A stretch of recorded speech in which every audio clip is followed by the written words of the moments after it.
la terre sera lié dans les cieux. Tout ce que vous délierez sur la terre sera délié dans les cieux. En vérité, je vous le dis encore. Et si l'un d'entre vous s'accorde sur la terre, vous demandez quoi que ce soit, cela leur sera donné par mon Père qui est dans les cieux. Car là où 2 ou 3 sont rassemblés à mon nom, je suis au milieu d'eux. Tu as montré la bénédiction de sa parole. Nous asseoir. Comme je vous avais promis, aujourd'hui, nous n'allons pas parler de notre thème qui est au tableau. Nous allons passer de parler de la discipline dans l'église. J'avais promis de parler de la discipline dans l'église. Pour que les autres qui sont venus après puissent comprendre ce que c'est la discipline dans l'église. Parce qu'une église qui n'est pas disciplinée, dont ses membres ne sont pas disciplinés, cette église-là ne marchera pas comme il faut. Et ça ne sera pas vraiment une vraie église. Pour que nous soyons une église, nous devons rester sur des principes et sur des règles qui régissent l'église. C'est comme ça que vous allez remarquer beaucoup de gens faire des choses comme ils veulent, se comporter comme ils veulent, parce qu'ils voient que l'église a brisé les barrières et ils ont permis au bouc d'entrer. Frère me dit c'est comme ça. Quand nous laissons tomber les barrières, c'est à ce moment-là que nous laissons les boucs y entrer. Les brebis vont sortir. Vous allez remarquer même dans les écoles, il y a toujours éléments d'ordre intérieur. Il y a toujours un monsieur de discipline. Tout ça pourquoi? Pour maintenir que l'école ne soit pas un endroit où tout le monde qui vient il peut faire n'importe quoi. Que les élèves sachent à quelle heure il doit venir à l'église. Et quand on siffle, il doit sortir ici la cour de l'école. C'est comme ça. Et la discipline. Même au travail, même dans les associations, vous allez trouver, il y a le statut et les règlements. Et pendant, dans le règlement d'ordre intérieur, vous trouverez qu'il y aura toujours des mesures disciplinaires. Il y a toujours là-bas des mesures disciplinaires. Et ils vont dire, quand il va faire ça, ça sera comme ça, ça sera comme ça. Alors l'église ne doit pas rester comme ça, sans qu'il puisse y avoir de règles disciplinées.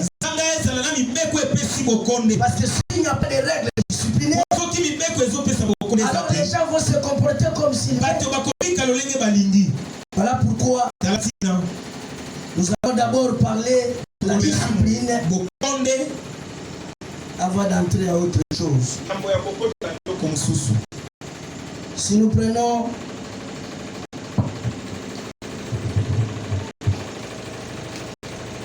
Hébreux chapitre 7, première partie, je crois que je vous l'avais fait lire la fois passée. Lisons cela encore une fois de plus. Au paragraphe 77. Comme je l'ai dit, première semaine,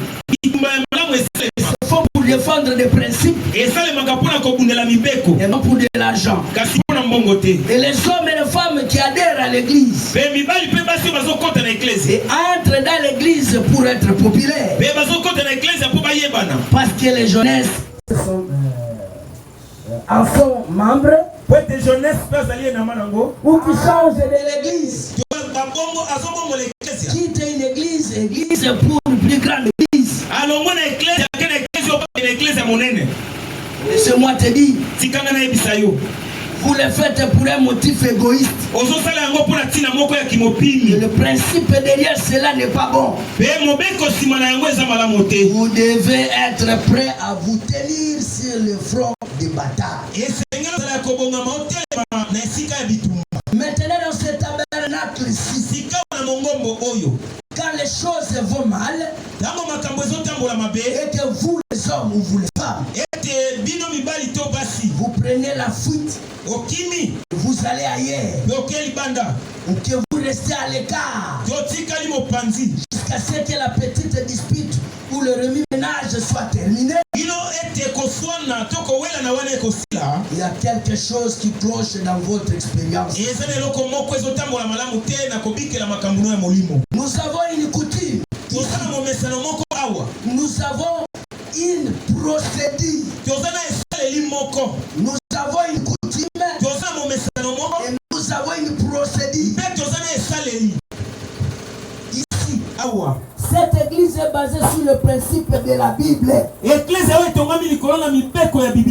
Cette église ici est basée sur le principe de la Bible. Que dit la Bible? Si ton frère a péché, va, reprends-le entre toi et lui. Si tu écoutes Joberti, tu as gagné ton frère. S'il ne t'écoute pas, prends encore une ou deux personnes, allez chez lui.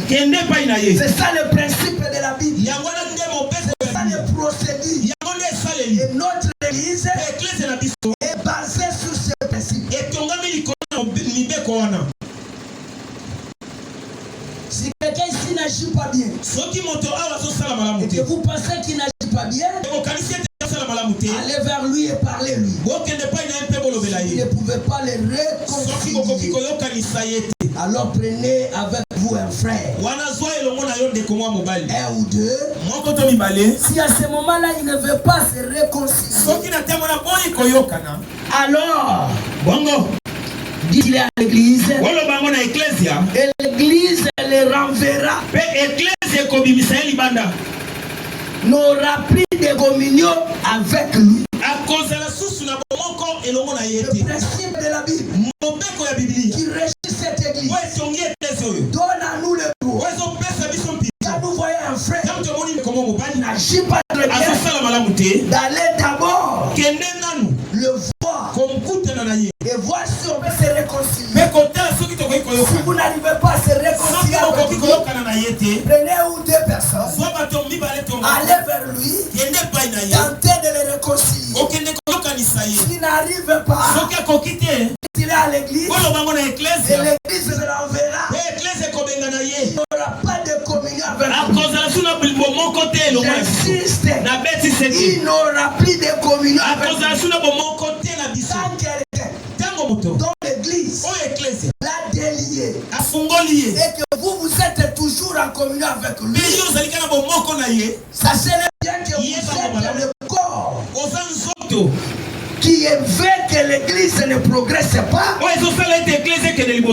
aussi tu vas les rencontrer.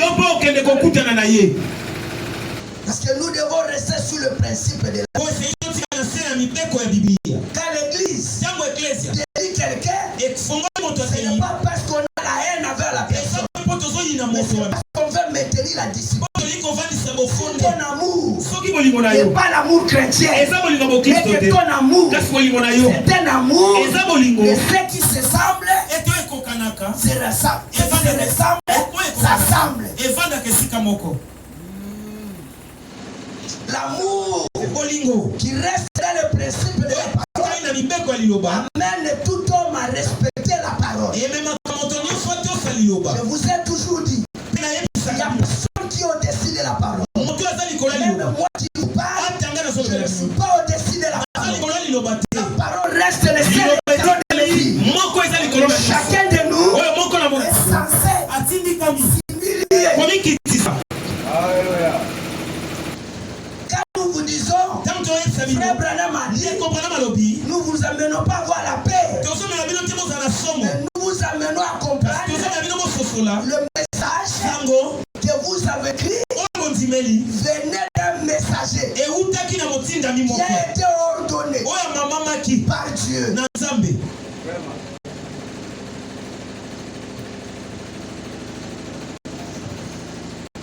Il n'aura plus de communion avec lui. Jésus a dit, tout ce que vous délierez sur la terre, je le délierai dans le ciel. L'église a le pouvoir de délier. L'église a le pouvoir de te mettre hors du sang. Amen. C'est vrai que les gens, ils ont l'audacité de penser que qui peuvent me faire. Non, on va pas te chouetter. Mais on va te soumettre à une discipline. Au point que si tu es un enfant de Dieu, cette discipline est là. C'est Dieu qui va te discipliner.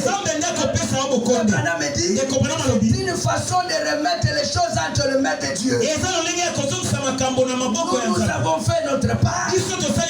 Comme il ne veut pas nous écouter, maintenant nous le jetons dehors. À toi Dieu de s'en occuper. Et si tu es un enfant de Dieu, faites attention à la manière dont Dieu va t'occuper.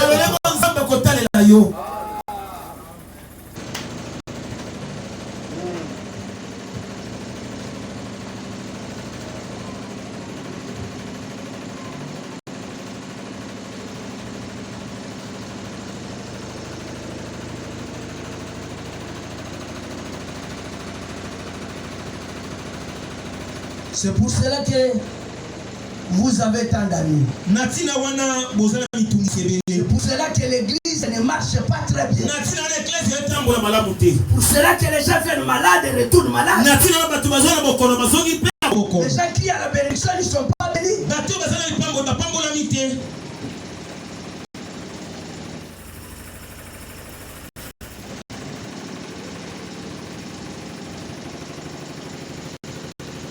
C'est parce que vous n'appliquez pas le principe de la Bible. Abraham me dit, nous avons des ennuis parce que nous n'appliquons pas le principe de la Bible. Si nous appliquions le principe de la Bible, nous n'allons pas avoir des ennuis. Si quelqu'un dans l'église provoque l'agitation, ou s'il y a quelque chose qui cloche,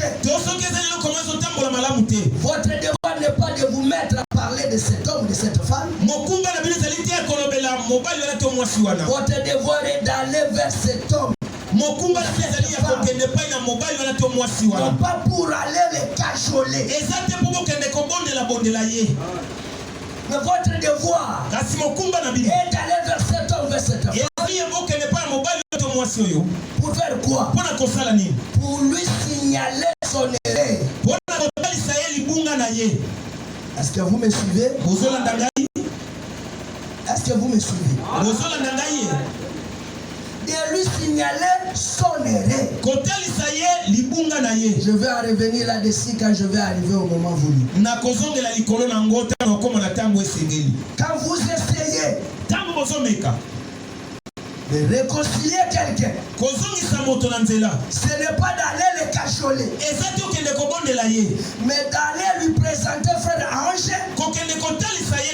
présenter son erreur. C'est pourquoi quand vous ne lui présentez pas son erreur, il va poser la question,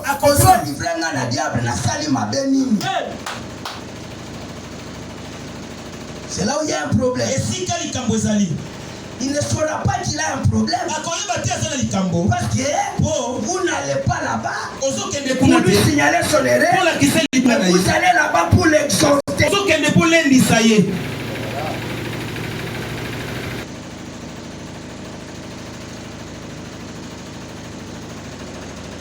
Et s'il ne veut pas vous écouter, prenez quelqu'un avec vous. S'il ne veut pas écouter ça, alors l'église le déliera. Jésus a dit, ce que vous délirez sur la terre, je délierai dans le ciel. Ce que vous délirez sur la terre, je le lierai dans le ciel. C'est le pouvoir de l'église. Je me sens très bien. Je sens que Dieu est toujours aux commandes. C'est ça le pouvoir de l'église. L'église n'a pas seulement le pouvoir de délier, mais il a aussi le pouvoir de lier. Est-ce que vous me suivez? L'église n'a pas seulement le pouvoir de délier, mais il a le pouvoir aussi de lier. C'est ça le pouvoir de l'église, frère Pichou. Si l'église abandonne ses principes et qu'il abandonne son pouvoir, alors il va permettre n'importe quoi d'entrer dans l'église, et l'église sera faible. Il n'aura pas la force, parce que la force de l'église vient à partir de ses croyants. Quand les croyants ne veut plus écouter la parole et le mettre en pratique, c'est là où nous avons beaucoup de amis. Il y a trois choses dont on est censé faire dans notre procédure pour avoir une procédure complète. Hébreux chapitre 7, deuxième partie. Le 22 septembre 1957 soir, au paragraphe 278. Mais s'il y a une plainte contre l'un ou l'autre membre,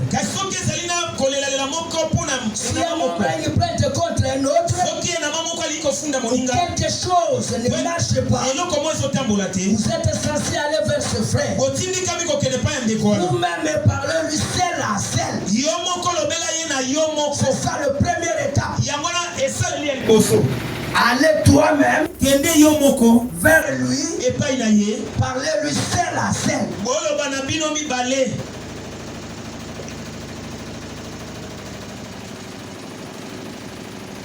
Alors s'il ne veut pas l'accepter, alors la chose prochaine à faire, c'est de prendre un des diacres ou quelqu'un d'autre pour y aller avec lui. Allez vous vers ce frère. C'est ça le deuxième étape. Ce n'est plus le temps où tu vas seul, c'est le temps où vous allez à deux ou à trois. Ensuite, si celui-ci ne veut pas écouter, alors revenez le dire à l'église. Voilà les trois procédures qui correspondent au principe de la Bible et qui ouvrent le pouvoir de l'église. Dès que vous procédez à ces trois étapes, il n'y a plus rien que vous pouvez faire en dehors de ça.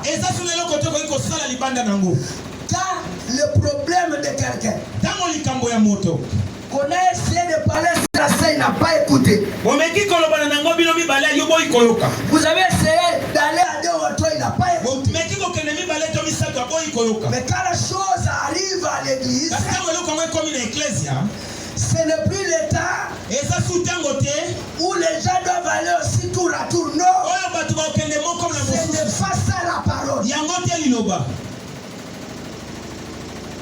Ce n'est pas ça la parole. Je vais arriver à la fin. Non. Je vais arriver à la chose à la fin. J'ai encore le temps, même si 14 heures. Vous avez dit que les dimanches aujourd'hui sont pas dimanche spécial.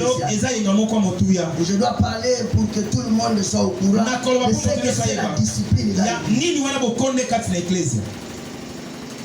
Si vous entrez dans la troisième étape, où la chose est connue de l'Église, ce n'est plus le temps d'aller chercher la personne, d'aller exhorter la personne. Ce temps-là est parti. On n'a pas dit à quelqu'un, on lui a donné un délai, alors ça permet à tout le monde d'aller les rencontrer. Nulle part. Sarah Moleka. Est-ce que l'église vous me suit? Il doit être seulement au courant que ton problème est déjà connu à toute l'église. On t'a donné autant de choses pour mettre ta vie à l'eau. S'il veut se mettre à l'eau, c'est sa tête, laissez-le tranquille. Il sait là où il se tient. Il y a des gens qui disent que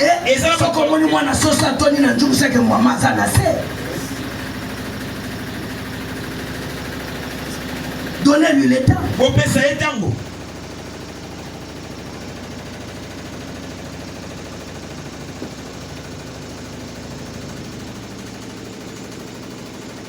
Quand vous achevez toutes ces étapes-là, que dit frère Branham? Ensuite, si l'église, alors s'il ne veut pas écouter l'église, alors la Bible dit qu'il soit comme un païen et un bibliqué, c'est vrai.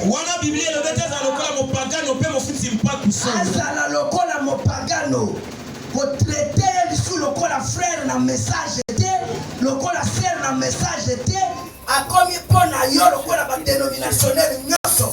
Malgré connaissance et un message où ça na mutu na ye, mais liboso na yo mo pagano 100%.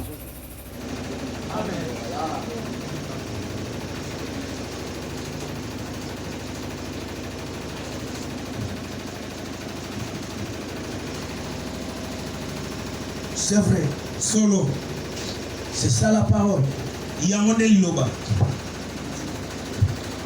Question réponse. Du 12 janvier 1961. Au paragraphe 505.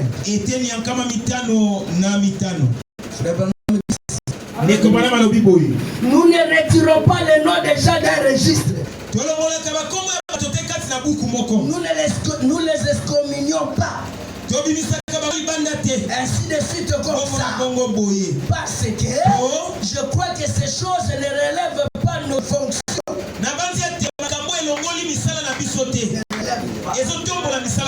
Ça n'a niveau na bisoté. Ainsi de suite comme ça. Parce que je crois que ces choses ne relèvent pas nos fonctions. Je crois que c'est Dieu qui se charge d'excommunier des gens. Voyez? Par contre, malgré que nous n'excommunions pas les gens, malgré que nous n'avons pas le droit de retirer un nom de l'église, malgré que cela ne relève pas de nos fonctions, malgré que c'est Dieu qui doit se charger. Merci Seigneur Jésus. Il y a par contre. Amen, amen. Et Dieu soit loué. Par contre, je crois que l'église, si un frère faisait quelque chose de mal, par exemple, si on s'y prenait frère Neville, ou frère Junior, ou un frère ici, ou l'un des diables, ou des administrateurs, ou quelqu'un, à faire quelque chose de mal, je crois que c'est ce qu'il faut faire.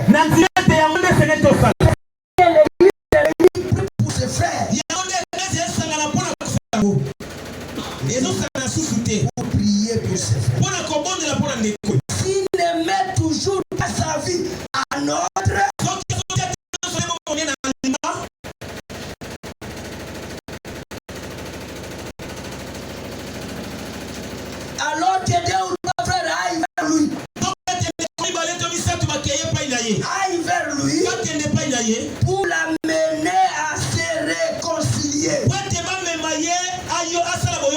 On n'a pas à aller vers lui pour nous enseigner, nous apprendre, mais dans le but d'aller vers lui pour lui dire va te réconcilier. S'il ne reconnaît pas en quoi il doit se réconcilier, qu'il s'entête, laissez-lui faire.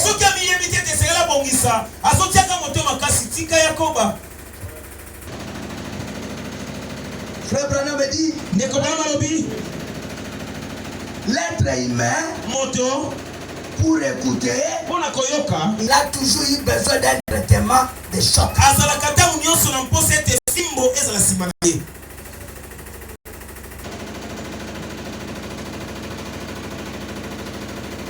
Et là, s'il refuse alors, il faut présenter cela devant l'église.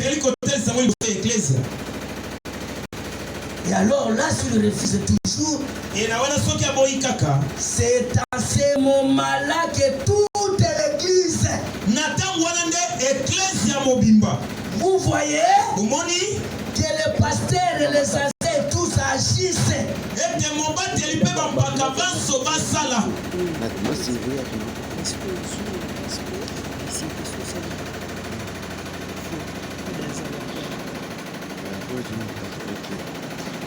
Je ne crois pas qu'aucun conseil des diacres n'a le droit d'expulser quelqu'un de l'église. Un conseil d'administrateur n'a le droit de le faire. Je crois que si l'on devait couper la communion avec quelqu'un, ce serait parce qu'il mène une vie immorale.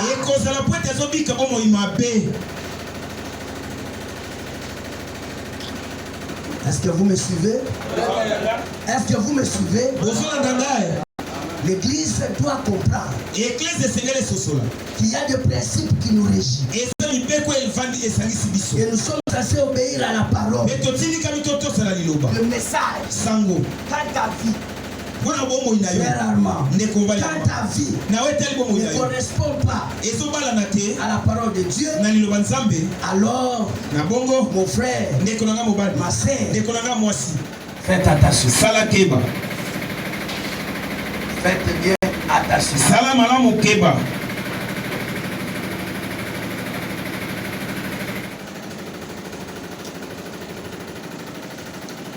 Dans le message, une délivrance totale. Prêché le 12 juillet 1959. Au paragraphe 45 et 46.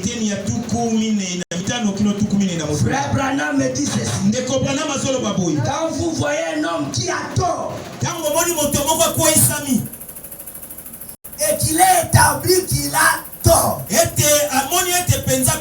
mon isami, et à quoi isami, Déborah,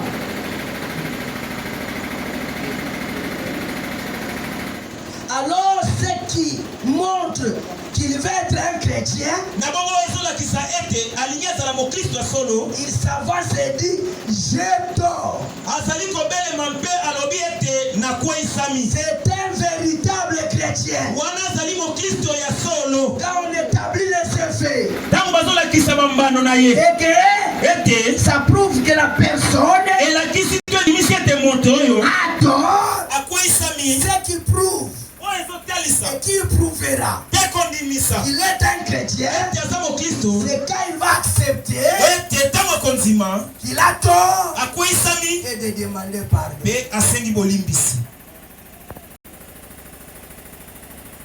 Et maintenant, frère Branham, s'il refuse,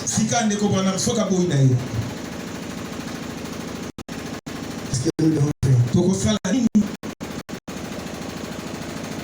Mais c'est gars qui explose,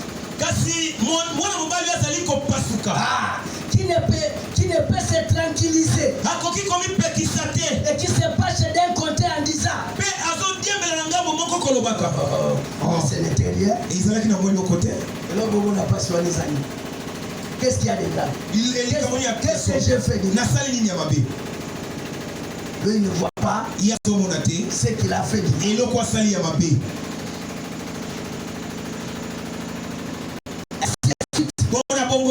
Prenez garde. Frère, vous pouvez voir tout de suite qu'il est tombé sur le coup de la condamnation. Parce qu'il n'était pas de notre. Mais pasteur, je répète, mais pasteur, revenez toujours à cette parole. Elle réglera chaque fois la question. Mais vous devez rester avec la parole. Mais pasteur, revenez toujours à cette parole. Et vous allez voir que ça va régler les questions. Voilà pourquoi je suis revenu à cette parole. Restant sur le principe de la Bible. Parce que le frère, c'est la règle de frère Pidou. Il y a trop de blagues. Trop d'amusement. Marie Papa, pour exagérer. Ce sont des comportements. Il faut que les gens entrent dans le régime discipliné. On ne doit pas blaguer. On ne doit pas blaguer. Je vous répète, on ne doit pas blaguer. Où soit on est dans les messages, où soit on retourne dans les dénominations.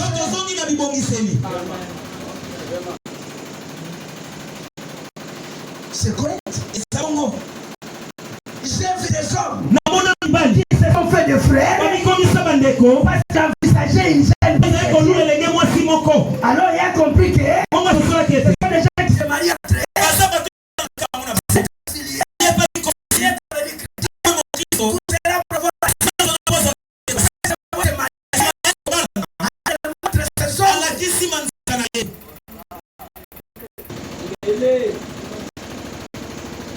Le christianisme, ce n'est pas le baptême d'eau. Le christianisme, ce n'est pas le fait de marcher avec la Bible. Le christianisme, ce n'est pas avoir une fonction. Le christianisme, c'est la vie. Quand la vie n'est pas là, il n'y a pas de christianisme. Eh bien, le fait de blaguer. Portez-moi. Je ne suis pas en colère avec qui que ce soit. Je suis en colère contre le système et contre le diable. Je ne donnerai plus de temps.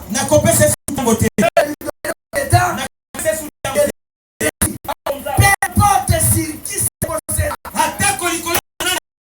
Tu n'arrives pas à te débarrasser. Je vais le faire débarrasser de toi par la parole et par la force. Et vous allez comprendre. La Bible dit, quand quelqu'un se comporte mal, dis-le à l'église pour que les autres éprouvent la honte. On comprend. Et ça n'a qu'à dire Obama. Sinon les gens vont copier. Non, c'est toujours l'habitude. C'est ça la parole. On va toujours là-bas parce qu'ils ont besoin de nous. Et l'église là-bas, et Tony la banane. Et l'église est Tony la banane.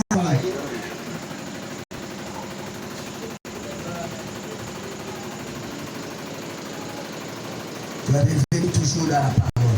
Et quand on revient dans la parole, c'est pour faire appliquer la parole. La parole reste le seul talon de musique. Si Dieu peut nous faire grâce, ça nous aiderait d'aller plus de l'avant. Dans les messages, un homme qui fuit la face de l'éternel.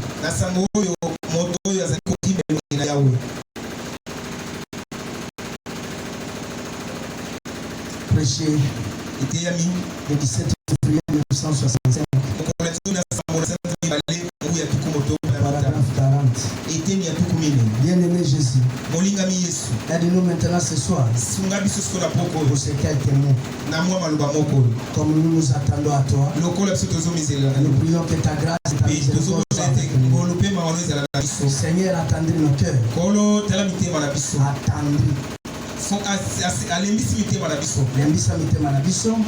Enlève toute la balle, les chardons, et que les rayons bénis du soleil de Dieu viennent sur la parole. Seigneur, que nous ayons une réunion si glorieuse. Il n'y a plus personne parmi nous qui ne soit pas sauvé. Tous les enfants seront dans le royaume de Dieu. Ceux qui n'ont pas le baptême de l'esprit, ils reçoivent paix. Tous les grands mystères que nous devons connaître dans cet art. Seigneur, nous sois devant lui. Nous verrons Dieu clairement. Ainsi, nous saurons comment nous comporter et comment agir en nous corrigeant et en soumettant les membres de nos corps par la discipline de la parole.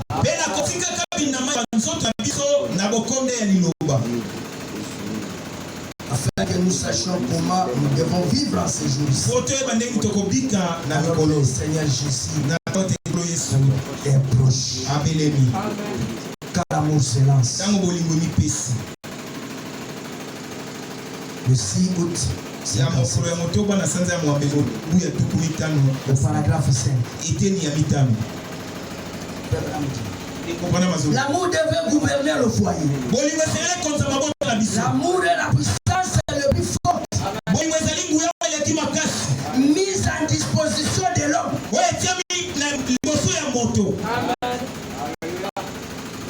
L'amour est la puissance la plus forte mise à la disposition de l'homme. Car l'amour c'est la dit ceci. Un foyer qui n'est pas discipliné par l'amour n'est pas vraiment un foyer. Si on veut être un foyer,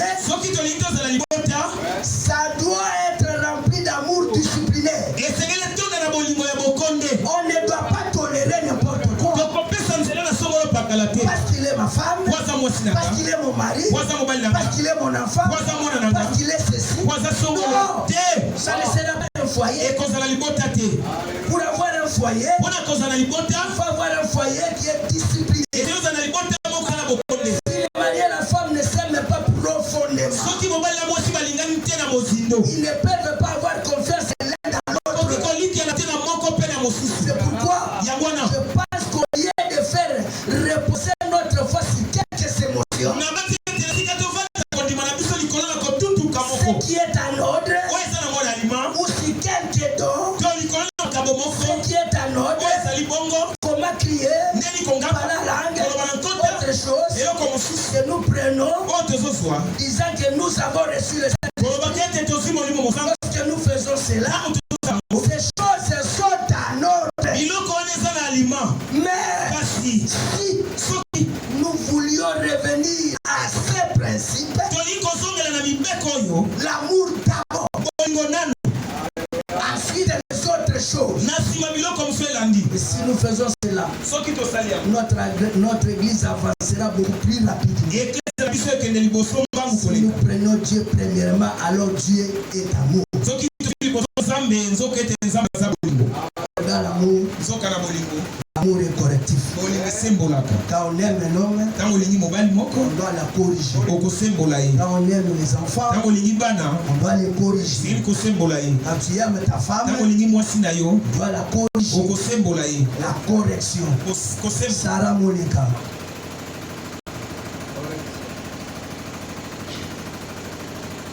Okay. Dans le message, écoutez. Écoutez-le. Nous prenons d'abord chapitre 7, première partie.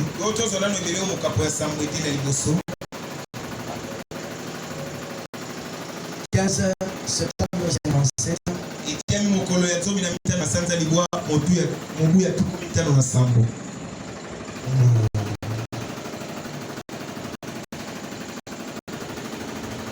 Qui est déjà arrivé là-bas?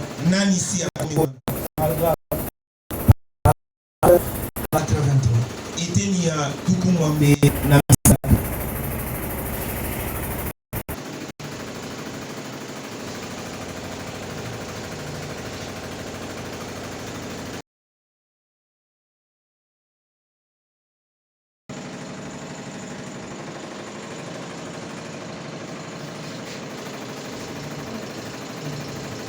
Il y a personne qui est déjà arrivé là-bas. Motazatu a commis wana. Frère Ange. Des Komobali Ange. Il n'est pas encore arrivé. Alors?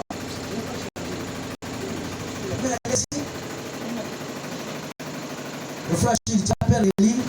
Comment la Chiloba pour autant? Pardon?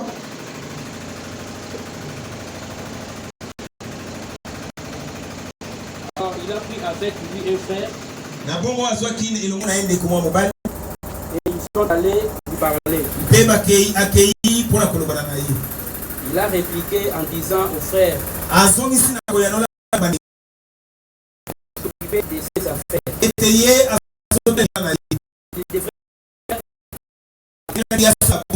L'homme qui était fautif. Et qu'on est allé lui signaler son erreur. Écoutez son langage. Frère, moi je m'occupe de mes affaires. Vous occupez-vous de vos affaires. Allez-y. Il a pris avec un autre frère. Que de plus, des diacres, ils sont allés parler pour l'argent.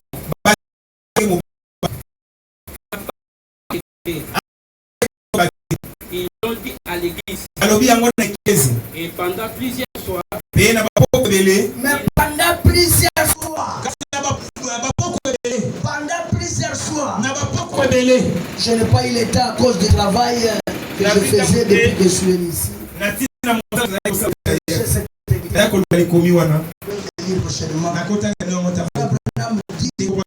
Un délai de 30. Quelqu'un n'a pas à nous imposer. Non, nous ne faisons pas quelque chose par rapport au consentement ni par la haine. Nous faisons quelque chose par rapport au principe. Quelqu'un pense qu'il a un langage d'aprière.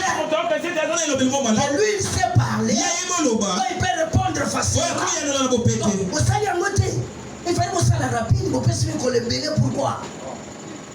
Nous ne faisons pas quelque chose par rapport à la personne. Nous faisons quelque chose par rapport à la parole. Au principe de la parole. On n'a rien à voir à la haine. Qu'est-ce qu'on peut gagner? Si on peut haïr quelqu'un. Allez-y mon frère. il n'est pas venu se réconcilier avec l'église. Après que son péché avait été exposé devant l'église. Alors, l'église l'a délié. Environ un mois plus tard, Tu peux rester avant.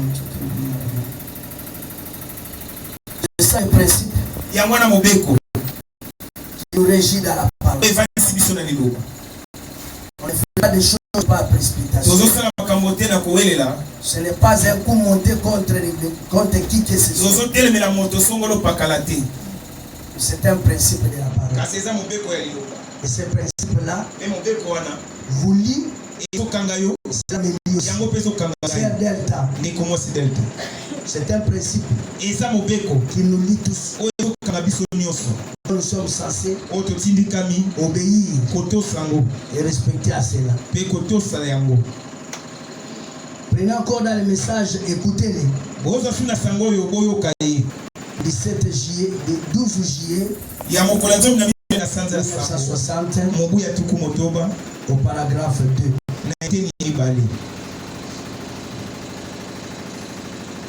Quelqu'un est déjà arrivé là-bas?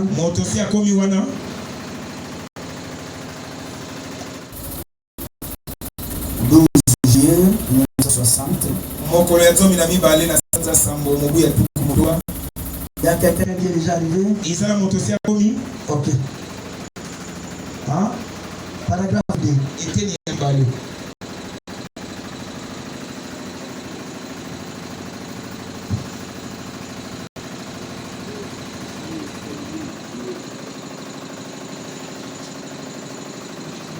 Et alors, hier soir, nous parlions de la discipline dans l'église. Et je pense si seulement nous pouvons amener l'église dans une bonne attitude spirituelle, il y aura un vrai réveil et ça sera de loin mieux pour notre prière pour les malades. Hier soir, nous parlions de la discipline dans l'église. Si nous arrivons à mener l'église à avoir une bonne attitude, avoir le respect de la parole, alors nous serons un réveil. Un réveil qui sera mieux. Et ça sera mieux pour la guérison divine. Si les gens ne sont pas guéris, ce n'est pas parce qu'il n'y a pas l'onction. Ce n'est pas parce que Dieu n'est pas là. C'est parce que nous n'arrivons pas à mener l'église à une attitude spirituelle. Alléluia. Tant que notre condition dégringole,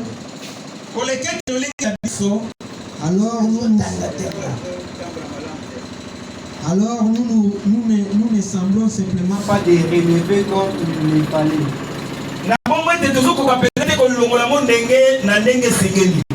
Mais quand tout le monde avait bien prié, il était en harmonie et dans une grande attente, je m'avançais à l'estrade et souvent il y avait 6 ou 7 000 personnes.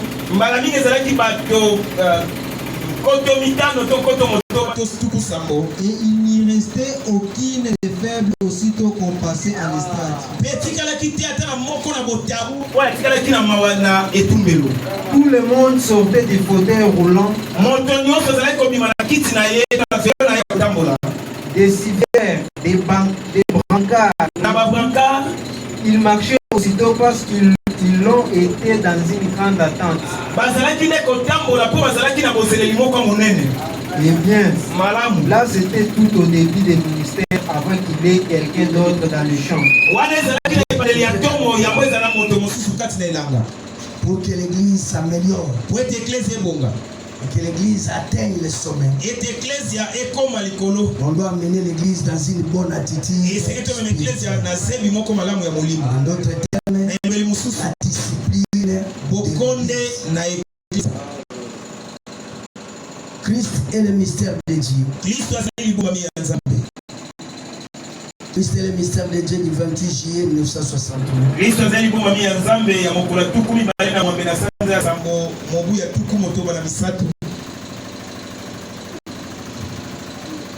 28 juillet 1963. Frère Banou dit ceci.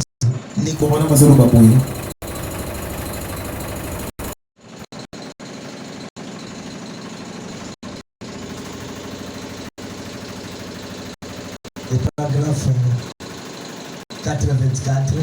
Na été ni a tout comme moi benamine.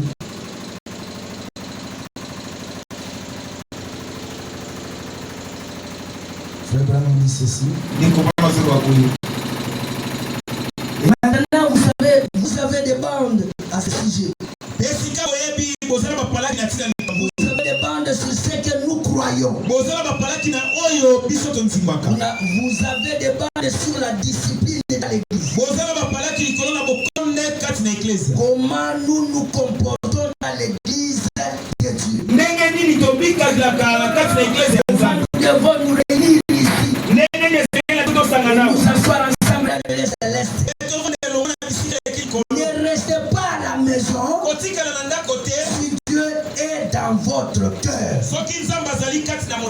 vous serez passé de voir ces portes s'ouvrir là. Pour que vous entrez ici en fait de connaître avec vos frères. Quand quelqu'un reste à la maison, vous n'êtes pas venu se rassembler ici. Christ n'est pas dans son cœur. Peu importe tout ce qui pourra te donner comme argument. Non, moi, même si je ne parle pas l'église, quand je reste ici, j'ai l'onction. C'est un Samson cheveux coupés. Et il essaye de se relever. Venez comme on te voit. Amen. N'abandonnons pas nos assemblées comme cela est la coutume de quelqu'un. Et les gens qui ont la coutume d'abandonner les assemblées, ils ne manquent jamais d'arguments. Ils ne peuvent pas te dire il est refroidi. Ils ne peuvent pas te dire non. La chose ne marche pas, non. Il va te dire il y a Samson cheveux coupés. Est-ce que vous me suivez? Ça, ce sont des arguments de faibles. Je n'ai pas allé très loin. Des arguments de rétrograde. Il ne va pas te prouver qu'il est rétrogradé. Il va te montrer qu'il est encore à la parole. Non, non, non. Amen. Quand quelqu'un vous dit que parce que j'ai le Saint-Esprit, je ne peux plus aller à l'église parce qu'il est écrit, personne n'enseignera l'autre. Ils seront tous enseignés par les Saint-Esprit. Cet homme-là, c'est un menteur. Il n'a pas ce qu'il pense avoir. En d'autres termes, il n'a pas de Saint-Esprit. Parce que s'il avait le Saint-Esprit ne peut pas contredire sa parole. Le même Saint-Esprit, il va enseigner à placer les uns dans l'église comme.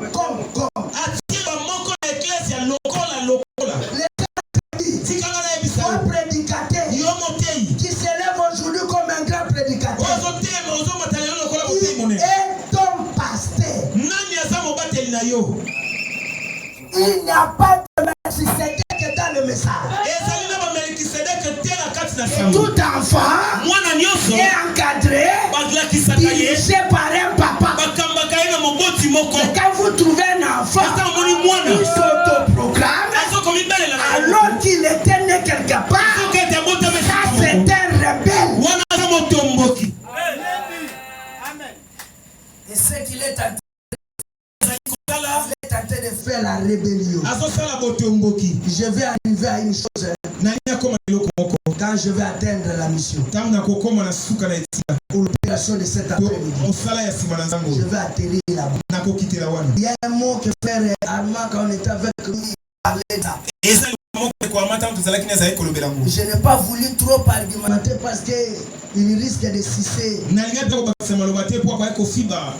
ce que j'avais à vous le dire. Mais c'était un mot clé. Les gens n'oublient cela. Ils se posent la question. J'ai juré quelqu'un. J'ai critiqué quelqu'un. J'ai volé quelque chose. Parce que le péché, c'est simplement injurier. C'est simplement voler ou commettre adultère. Mais ils ne savent pas que par ses paroles, il est en train de pécher. Son langage, le comportement.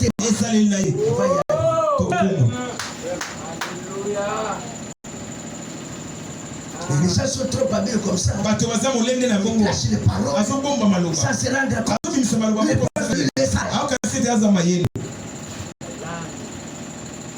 Quand quelqu'un a le Saint-Esprit, il ne restera pas là. Il cherchera à venir pour communier avec ses frères. Pas avec lui-même et sa famille à la maison. Ce n'est pas ça. Si quelqu'un commence à à se communier lui-même. Cela veut dire qu'il se rebelle et il a commencé son église à la maison.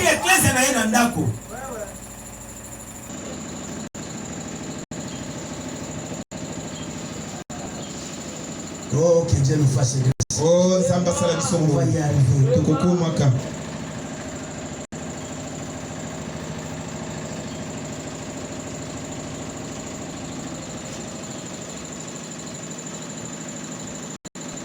Ne restez pas à la maison. Soyez dans votre cœur. Vous serez impatient de voir ces portes s'ouvrir pour que vous entriez ici. Et afin de communier avec vos frères. Si vous n'avez pas de tels sentiments, que dit le prophète? Le prophète, que dit le prophète? Sœur Sharon, on prêche ici, toi tu prêches là-bas. Que dit le prophète? Oh là là là là. C'est que vous ne lisez pas. Qu'est-ce que vous faites là-bas? Vous êtes seulement de regarder comment on filme. Hein? Oh là là, que Dieu soit loué.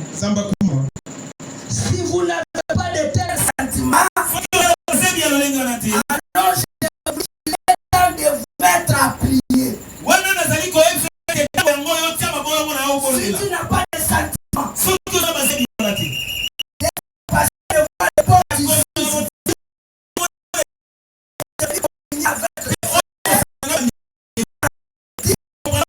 il est temps de vous mettre à prier.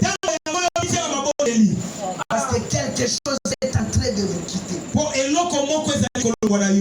est agréable à quelqu'un de demeurer seul. Parce que c'est là où l'Éternel envoie la puissance et l'onction. Et vous voyez des affaires qui croient ça.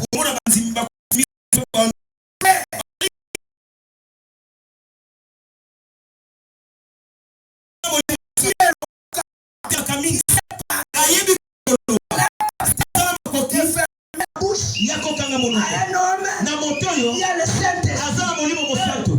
Le courage est là. L'éloquence est là. Cela n'est pas la parole. Il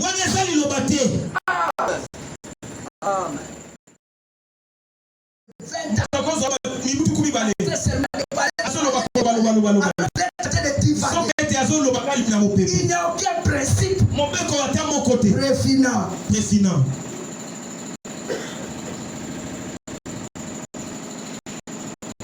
En effet, nous sommes dans les derniers jours. La Bible nous exhorte. D'autant plus que nous voyons ces jours-là. À nous aimer les uns les autres. Et d'un amour divin. À nous rassembler dans le céleste. Jésus nous aime les uns. Si tout connaître. Si vous avez de l'amour, les uns pour les autres, nos frères, c'est vrai, restez bien ensemble. Si vous pensez que le frère sous la scène est quelque peu dans le réel, dites Seigneur, ne laissez jamais la racine d'amertume pousser en moi. Pourquoi? Parce que cela lui fera du mal. Cela ôtera directement le Saint-Esprit dans ma vie. Cet acide empoisonné de malice, de la jalousie, de la haine, cela ôtera immédiatement le Saint-Esprit. Et non pas seulement vous, cela le fera fuir ce tabernacle. Quand vous vous rencontrez avec les gens qui ont des acides empoisonnés de la malice,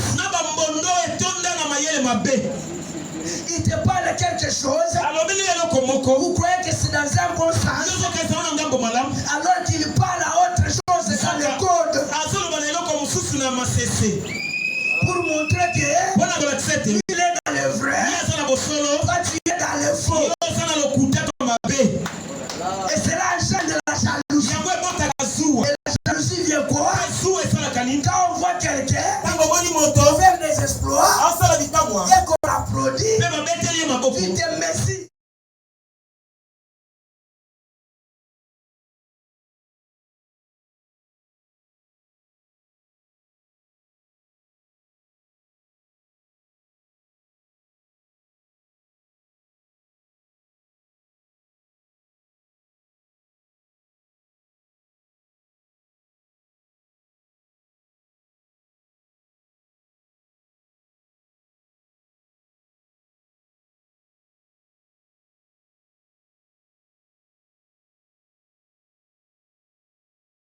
Comprendre ces choses. Quand vous êtes c'est déjà comme ça. Par expérience. Beaucoup n'ont pas pu supporter ça. Ils ont pu quitter l'église. Ah, c'est pas facile. Hein? Cela le fera fuir de ce tabernacle. Cela tuera l'esprit de Dieu ou le chassera d'ici. Cela blessera votre pasteur. Les gens n'imaginent même pas que quand vous faites quelque chose, moi je trouve que ça va freiner la marche de l'église. Cela va me blesser.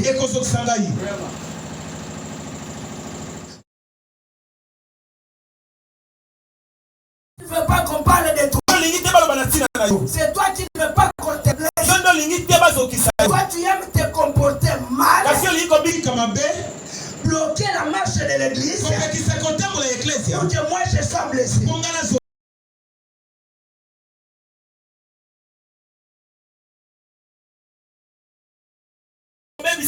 Mérite d'être ruiné. Si ton comportement est ruiné par la parole, on va le ruiner par la parole. J'avais beaucoup de choses à dire. Je dois courir avec l'État. Un roi rejeté. Le roi rejeté. Prêcher le 10 juin 1960.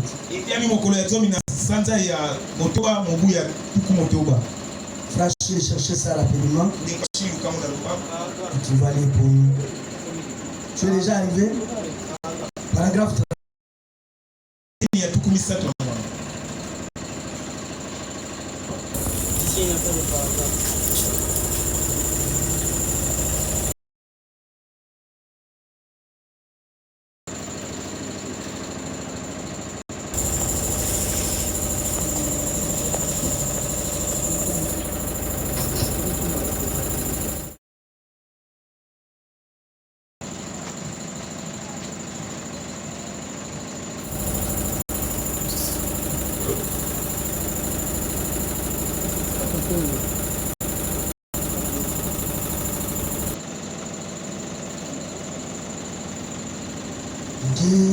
Juin 1960.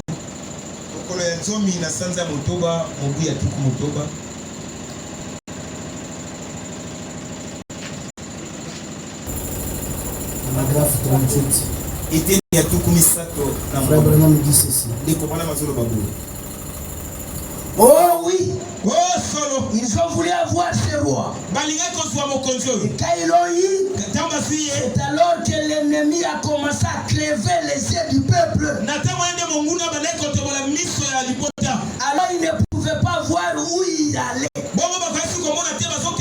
C'est la première chose que le diable fait quand il peut attraper un serviteur de Dieu.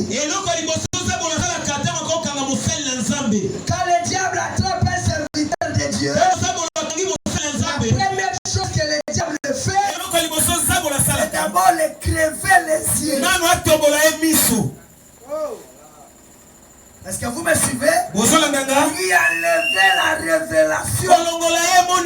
La vraie vision. Et mon limono ya solo.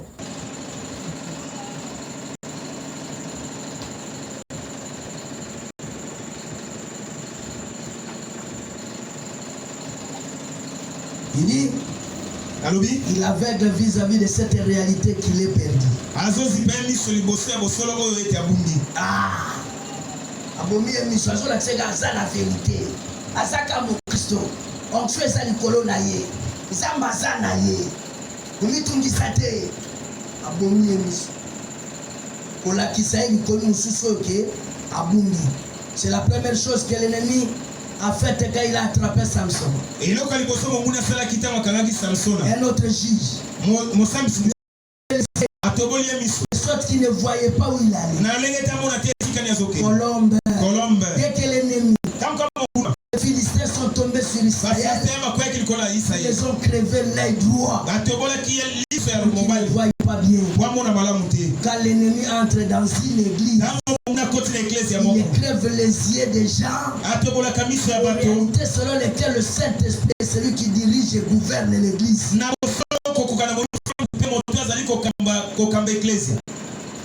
Crève les yeux des gens. Selon la réalité que le Saint-Esprit est celui qui dirige et gouverne l'église. Toute la discipline est amenée par le Saint-Esprit.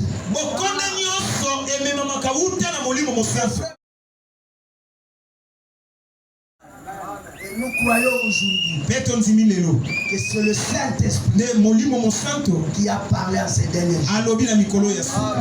Et c'est lui qui amène la discipline concerné et convaincu.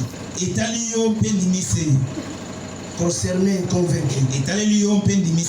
10 juin 1969. Frère Achille, tu n'es pas encore arrivé?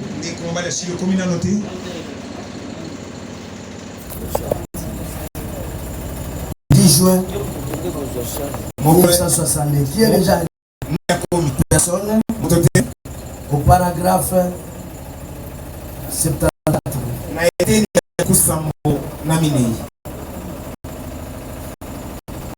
Paragraphe 74.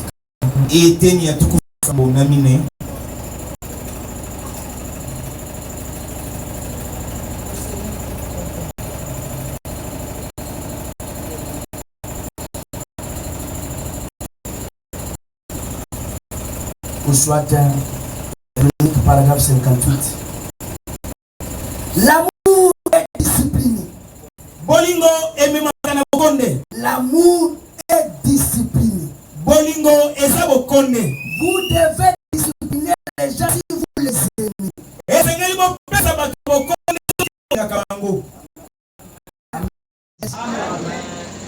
Amen. Est-ce que vous me suivez? Est-ce que c'est clair? On est en train de tuer quelqu'un ici. Que Dieu te bénisse. Nous répétons que le message. Je suis en train de lire que le message. Dit. L'amour est discipliné. L'amour n'est pas un laisser-aller. L'amour n'est pas fermer les yeux avec tout ce qui se passe. Mais l'amour.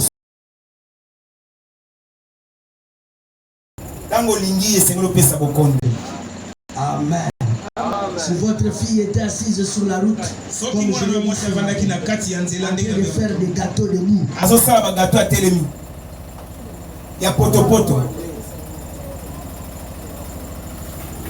Si réellement vous l'aimez,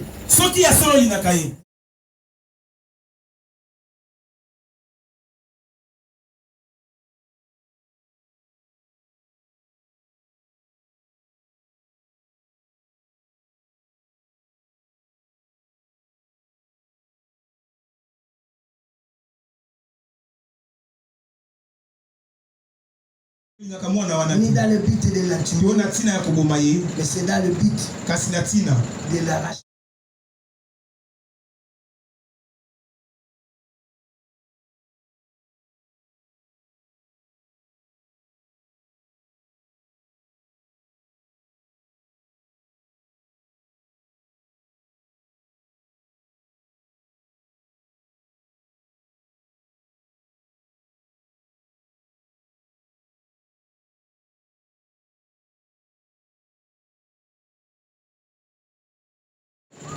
Êtes-vous en électronique 113? Honte debout. Soni naye. 219. Kama mibale na zomi na libwa. Ou électronique 213. To électronique 213. Frère Branham dit ceci. Est-ce que vous me suivez bien? S'il m'arrivait d'être dans la police, ici à Jeffersonville, et que je descende ici la rue avec toute autorité, je n'aurais et moi je n'ai pas honte du message.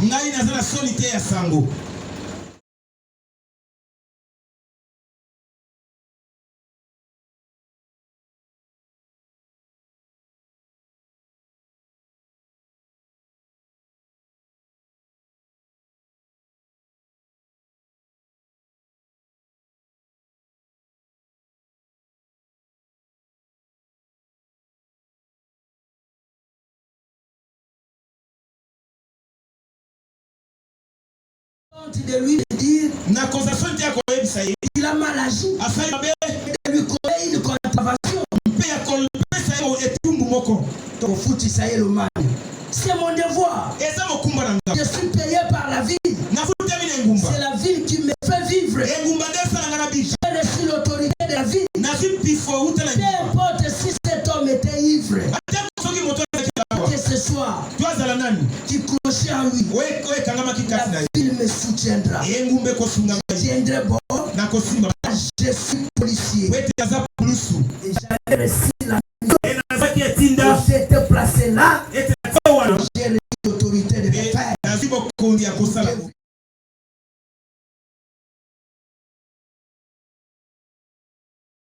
Veillez à ce que cela soit appliqué. Quand cela n'est pas appliqué, vous amenez l'église dans un chaos. Et quand l'église entre dans un chaos, il n'a plus le temps de servir le Seigneur. Il y a une façon de servir le Seigneur. Du bon Mangala. C'est le 18 février 1960.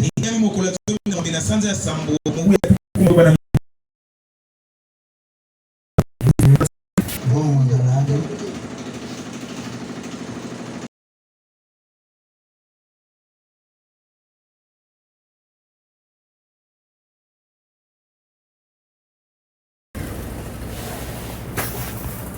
Au paragraphe 9.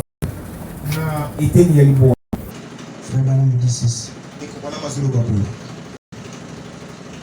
J'ai rencontré là à ces femmes. Franchement, je pense que j'ai été parfois dire envers mes sœurs.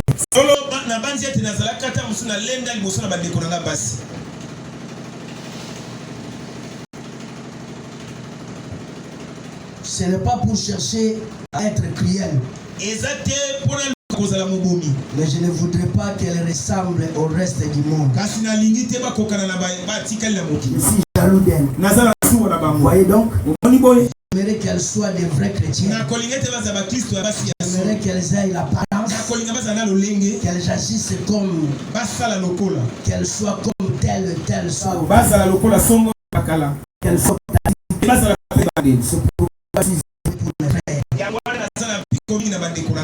Je ne voudrais pas qu'elles s'enferment dans un petit vieil agile.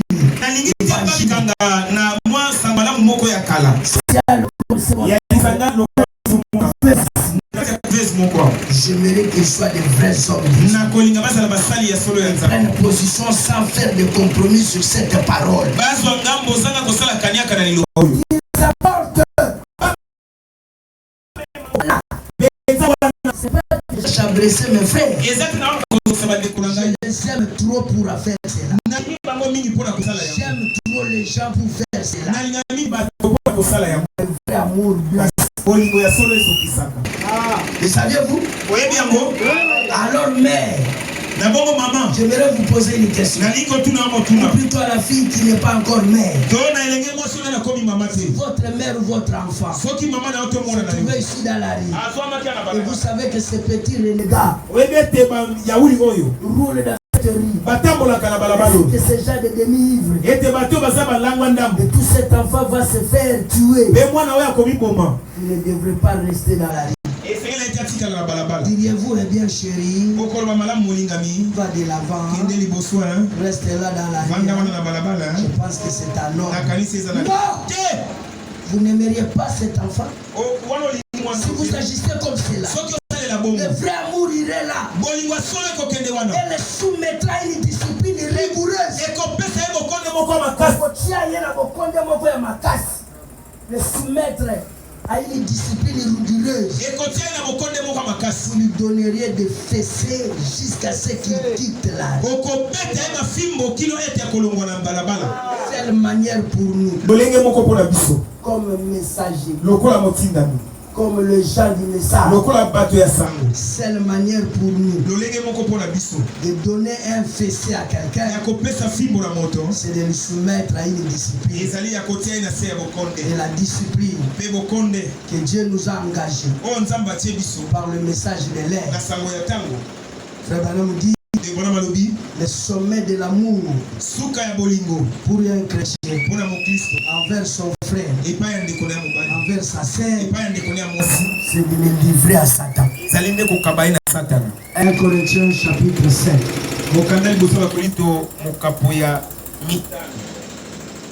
1 Corinthiens chapitre 5.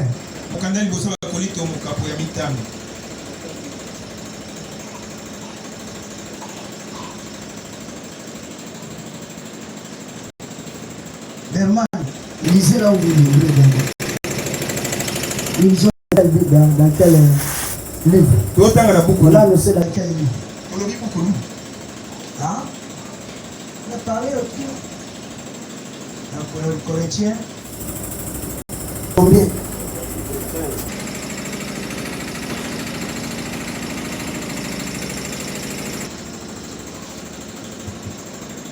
Un Corinthiens chapitre 5.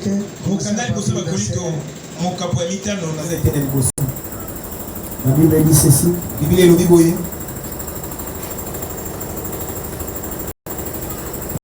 On entend parler constamment d'inconduite parmi vous. Et d'une conduite telle qu'elle ne se retrouve pas même chez les païens. C'est au point que l'un de vous a la femme de son père. Et vous, vous êtes en fait d'orgueil. Et vous n'avez pas plutôt pris le deuil afin que celui qui a commis cet acte soit ôté du milieu de vous. Vous avez quelqu'un qui s'est mal conduit et vous êtes enorgueillé.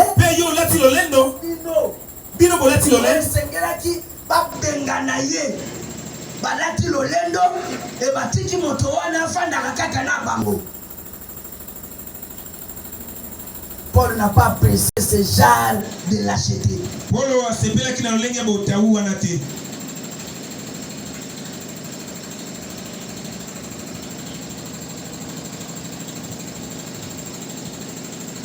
Pour moi, absent de corps, présent d'esprit, j'ai déjà jugé comme si j'étais présent.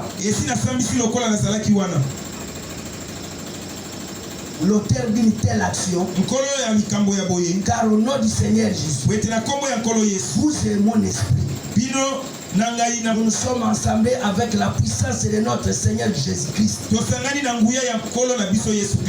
tel homme soit livré à Satan pour la destruction de sa chair, afin que l'esprit soit sauvé au jour du Seigneur Jésus. Il n'est pas beau votre sujet de gloire. Et savez-vous pas qu'un peu de levain fait lever toute la pâte? Purifiez-vous de tout le vieux levain, afin que vous soyez une pâte nouvelle. Puisque vous êtes sans levain, car Christ est notre Pâque a été immolé. Ainsi célébrons donc la fête non avec du vieux levain, mais avec un levain de perfide, avec le Père sans levain de la sincérité et de la vérité. Je vous ai écrit dans ma lettre que de ne pas avoir de relations avec des débauchés.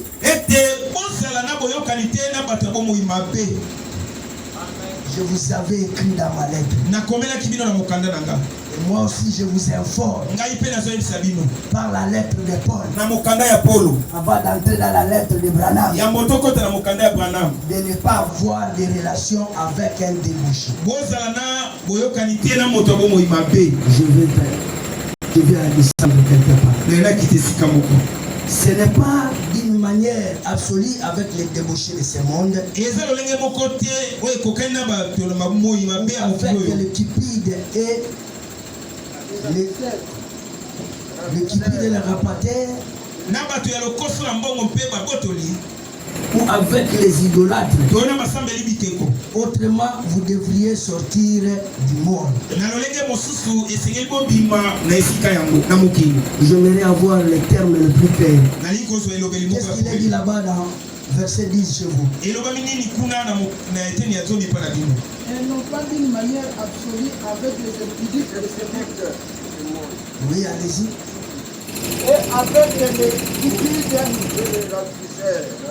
ou avec les cupides et les ravisseurs, ou avec les idolâtres. Autrement, il vous faudrait sortir du monde.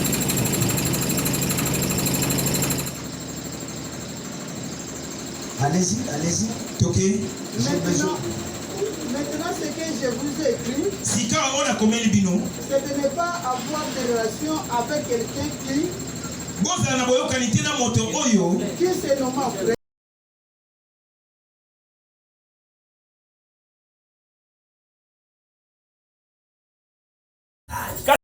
C'est cet homme-là que j'ai dit de ne pas avoir de relation avec.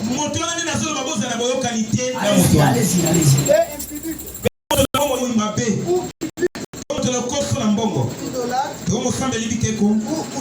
Voilà, c'est ça le terme que j'ai voulu. Outrage. Asseyez-vous. C'est ce que les gens ne comprennent pas aujourd'hui dans les messages. Ils sont en train de faire des outrages par rapport à la parole, par leur langage et leur comportement. Mais quand vous leur demandez, et ils oublient qu'en dehors des femmes, c'est là le langage que vous prononcez. Quand on est allé te voir, quand on est allé te demander quelque chose, les paroles qui sortent de votre bouche, ça ne fait pas outrage, ça ne mérite pas une discipline. On va y arriver. Si vous regardez la dictionnaire, et que vous cliquez sur le mot outrage,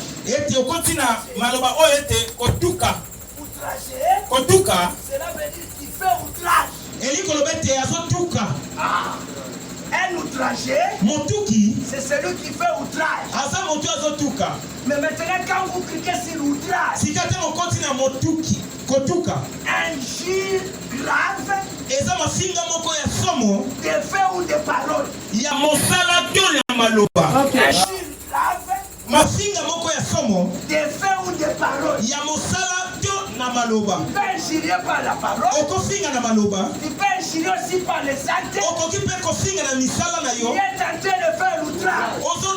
Et outrage par rapport à qui et à quoi? Par rapport à Dieu et à sa parole. Si c'est ta parole, alors vous outragez Dieu. Vous outragez son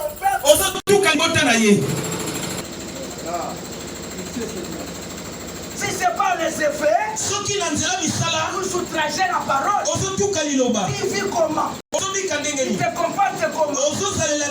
Quelle est ta vie? Tu es connu par quel genre de réputation? Vous croyez que cette réputation te revient seulement à toi? Non! Peut-être toi tu as fait. Ça tombe sur le but. Les frères et les sœurs, quand on arrive à croiser un frère, vous dit, dans votre église, vous êtes pas comme ça.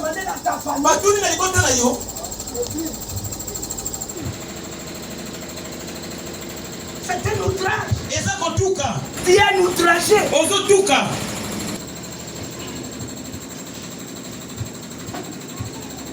Bien aimé frère, un jeu grave de faits ou de paroles. Alors quelqu'un va dire j'ai injurié qui? Ah, qu'est-ce qu'elle injure? Des paroles offensantes ou outrageantes.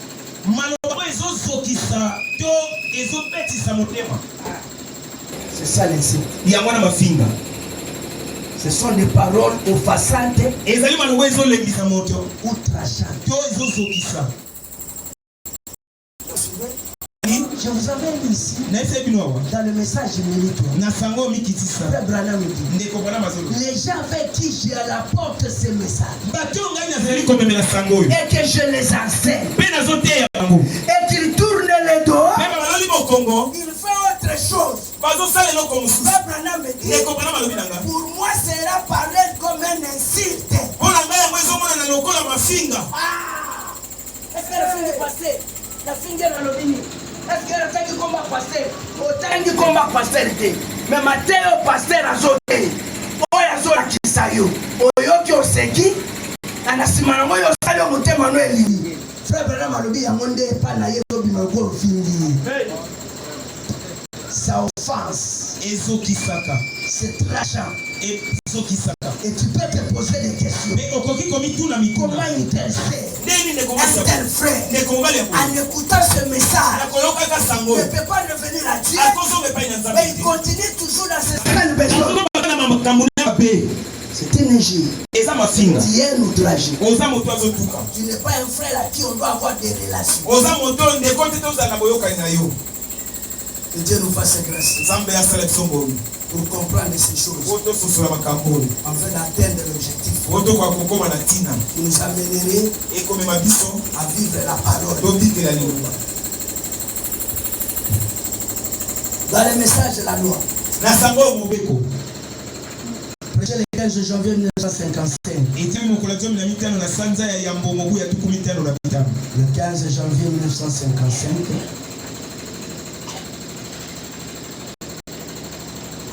Est-ce que vous me suivez? Ok. On va y arriver. Paragraphe 26. Frère Branham dit ceci. J'atterris. Nous sommes arrivés à la fin. Frère Branham dit ceci. Maintenant, Paul a abordé aussi cela dans Hébreux chapitre 10 au verset 40. Je crois que c'est ça. Il dit, si nous péchons volontairement, après avoir reçu la connaissance de la vérité, on prêche volontairement. Si quelqu'un avait ces 4500 femmes avant de venir dans le message, cela ne nous concerne pas. On ne peut pas dire à ce frère là chasser de 40 femmes pour être membre ou être membre. Mais nous ne pouvons pas tolérer Une délivrance totale. Nous ne pouvons pas tolérer un frère dans le message qui est entré avec une seule femme ou qui est entré seul et qui s'est marié à une seule femme. Après un moment donné, il a eu des vertiges. Si c'est dans ses yeux ou dans son corps, il veut faire la chute. Alors nous le permettons parce que c'est un soutien. Là nous brisons les principes.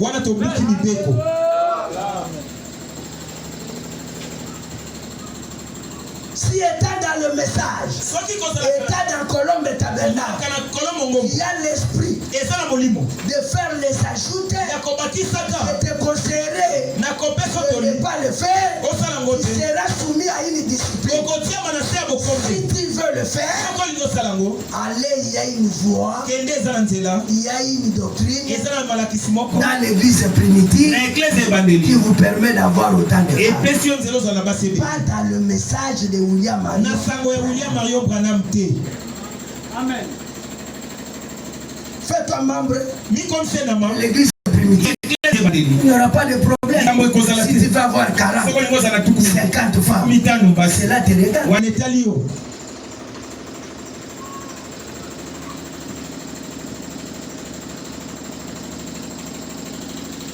Nous n'accepterons pas que quelqu'un puisse venir cacher sa bassesse. C'est un principe. Si tu trouvais bon d'avoir 50 femmes, il fallait les choisir tous 50 et venir avec elle dans les messages. On vous bénit une fois pour et tu mets chacun là où tu veux. Tu vas régner comme roi David et roi Salomon. Quand vous entrez vraiment et fraîchement dans les messages, surtout ici dans Colombe, avec une seule femme, tu t'es marié avec une seule femme, mais tu vas avoir la chose. Dès que vous avez la pensée d'avoir ajouté, sachez-le bien que tu seras soumis à une discipline.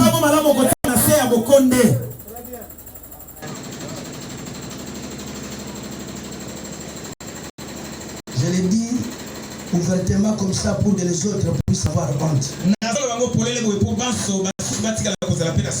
Et que nous prêchons volontairement après avoir reçu la connaissance de la vérité. Il ne reste plus de sacrifice pour le péché, mais une attente terrible de l'ardeur du feu. Écoutez, c'est lui qui a violé la loi de Moïse, mais sans miséricorde, sur la déposition de 2 ou de 3 témoins. Peu importe qui il était. Hein? Est-ce que vous me suivez? Peu importe ton rang, peu importe la fonction, si tu violes la loi de Moïse et que 2 ou 3 personnes viennent de témoigner que c'est l'acte que tu as commis, on te dit, sans regarder ton rang, sans regarder la fonction, mais regarder la loi de Moïse. Maintenant, frère Branham dit, de quel pire châtiment sera jugé digne qu'il soit ministre ou qui qu'il soit, celui qui aura foulé au pied le sang de Jésus-Christ et qui aura tenu pour profane l'alliance par laquelle il a été sanctifié, outrageant les œuvres de la grâce, quel genre de punition aura-t-elle? Si vous brisez la loi de Moïse, cette loi qui était dans l'Ancien Testament, s'il faut violer cela, comme c'était les paroles de Moïse, on te tuer. Mais aujourd'hui, quand vous outragez le serment de Dieu, quand vous violez les lois du message, quel genre de punition? devrait-il avoir? Qu'il soit ministre, qu'il soit administrateur, qu'il soit diacre, qu'il soit pasteur, il a une punition. Laissez-moi vous dire, dans l'église, il n'y a pas une fonction appelée fonction de ministre. Il n'y a pas une office du tout appelé office de ministre. Il n'y a que 7 offices qui remplissent les conditions et qui gèrent l'église. Pourquoi un diacre, il garde un haut rang? Est-ce que vous me suivez? Il garde le haut rang. Il contrôle, il dirige l'église. Aucun ministre, aucun pasteur n'a le droit de briser le principe. Quand Diable te dit, il y a 5 minutes et que tes minutes est terminées, tu n'as pas obligé le diacre à te soumettre. Il n'y a pas de règles. Ça c'est une indiscipline. Aucun ministre dans une église, même si le pasteur n'a le droit de déshonorer les autres que donne le diacre.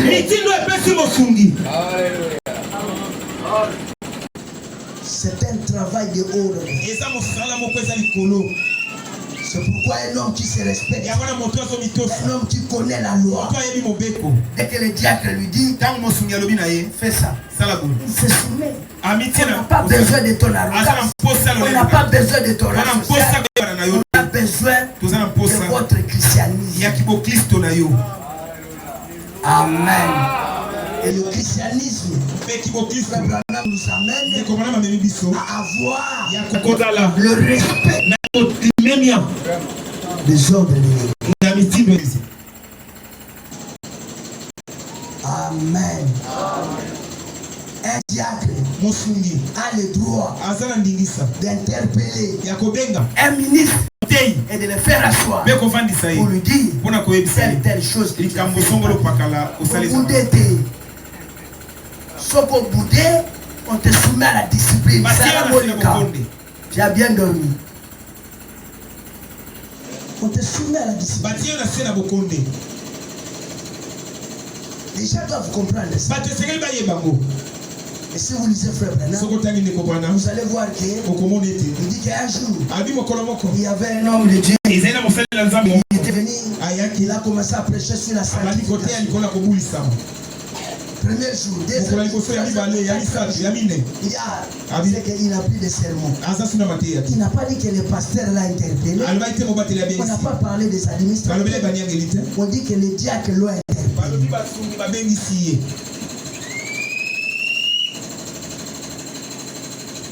Il n'y a pas des intouchables dans la parole. Tout le monde est touchable. Et quand nous faisons les choses, nous devons le faire avec politesse. C'est pourquoi parfois je dis, ce sont la simplicité que nous manifestons devant les gens qui nous rend invalides. Les gens veulent être en face du pasteur. Le visage fait. Il ne rit pas avec les gens. Il ne discute pas avec les gens. Quand vous vous approchez de lui, vous lui posez une question qui semble être un peu bête. Ce sont les gens, les pasteurs et les gens. Et quand même vous parlez mal, les pasteurs on a connu Master Labiso. Et Dieu nous fasse grâce.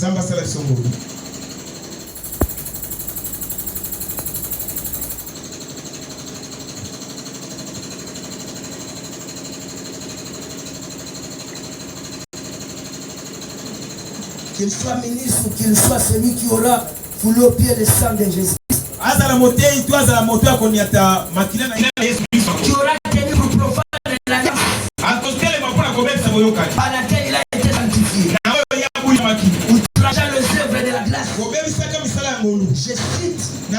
Le Saint Écriture. Retournons en arrière pour commencer.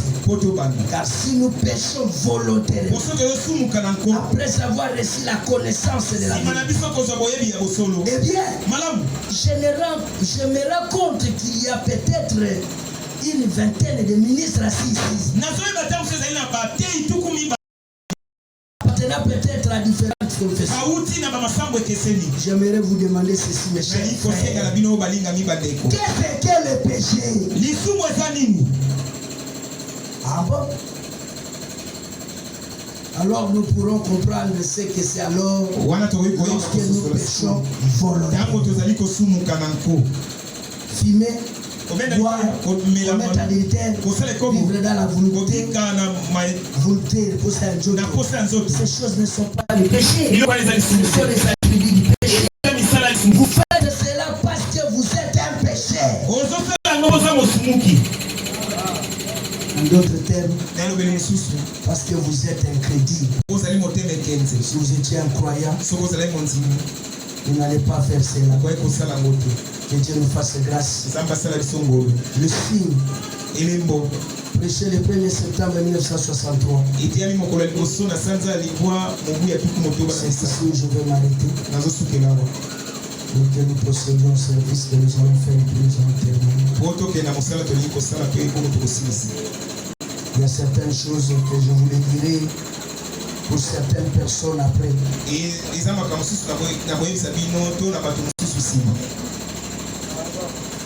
Le 1er septembre 1963.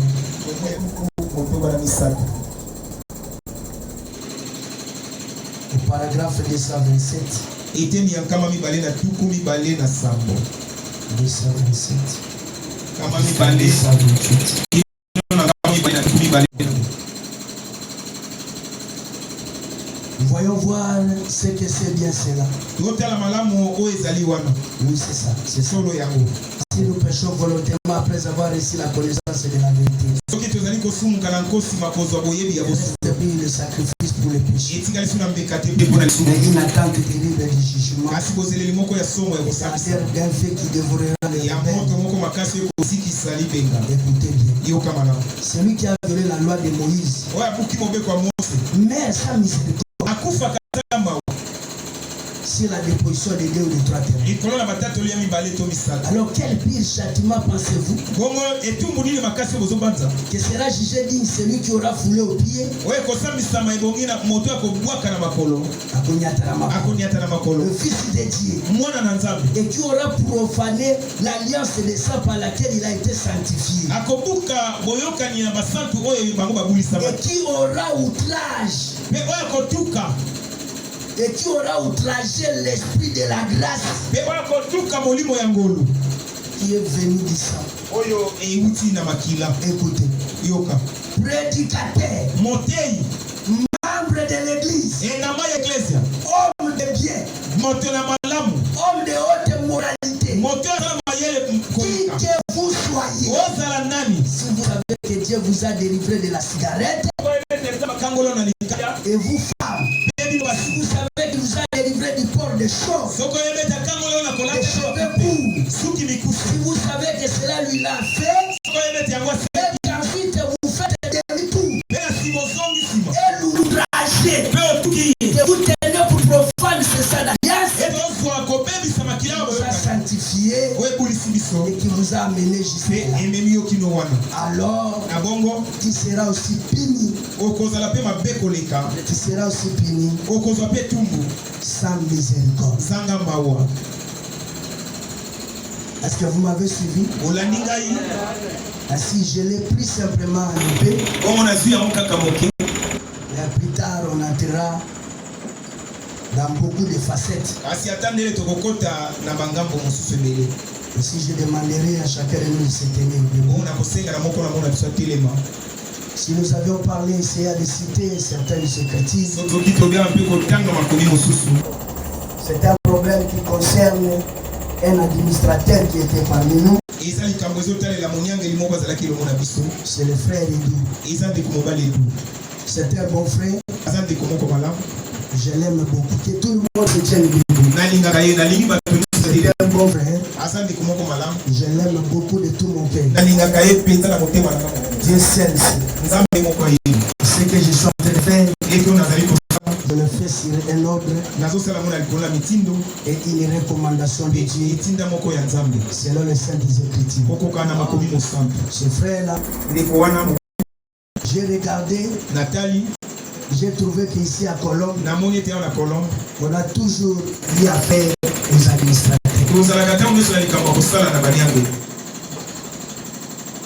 Le premier frère qui a été livré au diable,